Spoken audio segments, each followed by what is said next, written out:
Budget આવે એટલે ચારે બાજુ આંકડા જ આંકડા. એમાંય ફિસ્કલ કન્સોલિડેશન જેવો ભારેખમ શબ્દ કાને પડે એટલે આપણને એમ જ લાગે કે ભાઈ આ તો કોઈ બહુ મોટું ગણિત હશે. પણ સાચું કહું તો એવું જરાય નથી. આ આપણા અને તમારા ઘરના બજેટ જેવી જ સીધી સાદી વાત છે. તો ચાલો આજે આ આખા કોન્સેપ્ટને એકદમ સહેલાઈથી સમજી લઈએ.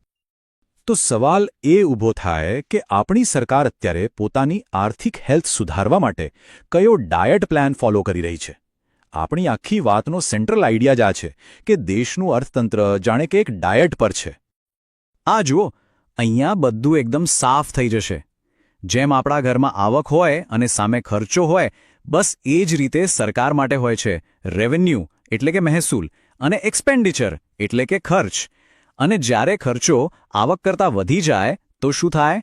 આપણે દેવું કરીએ, રાઈટ? બસ સરકારને પણ ખાધ એટલે કે ડેફિસિટનો સામનો કરવો પડે છે. છે ને એકદમ સિમ્પલ.